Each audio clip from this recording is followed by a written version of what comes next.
The Hollywood actor Michael Douglas has made a rather surprising claim in The Guardian this morning. And here I should offer a bit of a health warning about what we are about to talk about, particularly if you have children with you.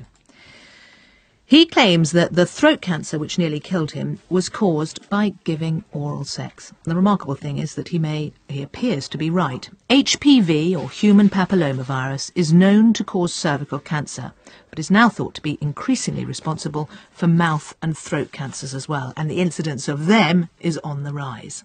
Susan Quilliam is a relationship psychologist. Michael Douglas is being incredibly brave and incredibly open in talking about his illness and the possible cause. And this gives us a chance to talk about it freely in a way that gives people the message that it's not risk-free. With any new partner, even if you think you know how many partners they've had in the past, it's always wise to get tested before you do anything that involves body fluids. Well, we're joined here in the studio by Dr. Kat Arney, who's Cancer Research UK's Science Information Manager. Good morning. Good morning. Now, there were certain things that were known about HPV, the human papillomavirus, and one was the connection with cervical cancer. That's the one that's most often talked about, isn't it? Yes, but we also know that HPV is linked to mouth cancers, oral cancers, and also other cancers such as anal cancers, other genital cancers, penile cancer. And what we do know, and it's important to stress this, HPV, the human papillomavirus, is incredibly widespread in the population. More than 8 out of 10 of us have it. If you're reasonably sexually active, you've probably had it at some point and your immune system just gets rid of it. You wouldn't even know that you had an infection. But it seems that in some cases, the infection is persistent, and there's hundreds of strains of HPV, but only a few of them are kind of bad or dodgy and can cause your cells to become cancerous.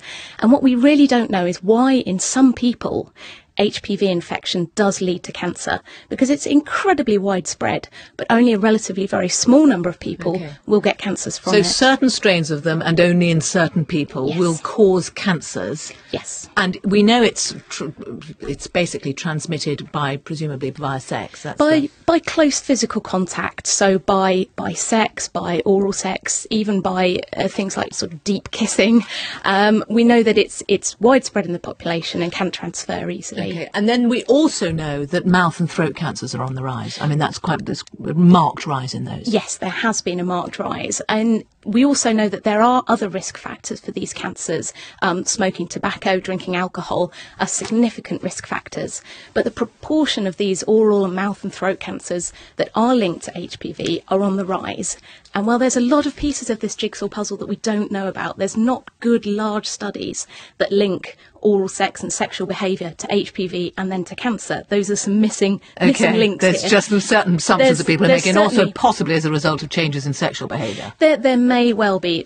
We're not 100% sure, but it's certainly something that's an interesting thing. The problem of cervical cancer in girls has led to this vaccination of girls. Yes. Now, presumably that protects against any form of cancer as a result of HPV. Well, the vaccines that we have, they protect against 2 forms of HPV. It's HPV 16 and 18, and that gives you very broad but not 100% protection against the bad kinds of HPV. But yes, it would protect you against cervical cancer, against other cancers that were linked to those strains of HPV. And at the moment, the vaccine's given to girls aged 12 to 18. It's not given to boys at the moment because it's thought that their risk of those cancers is relatively much lower. And if you get good coverage in women, then that will be better. But, I mean, Australia gives it to both, or offers it to both boys and girls. It's certainly something that's very actively debated in the public health field at the moment, and if the evidence comes in that it would be worth giving it to boys, then that would be something to consider. But the other factor that you say, and that we heard from Susan Quilliam, is that there is a presumption, I think,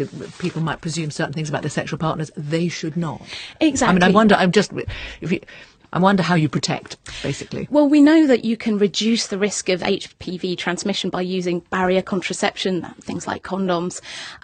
If you have a reasonable number of sexual partners, the more sexual partners you have, the more likely you are to be exposed to it. But as I said, it's an incredibly widespread virus. We don't know exactly why in a small number of people it does cause cancer. And we know there are confounding factors as well. Tobacco use and alcohol as well are risk factors too. So there's a lot of things we don't know. And I certainly wouldn't want to scare people off from enjoying themselves.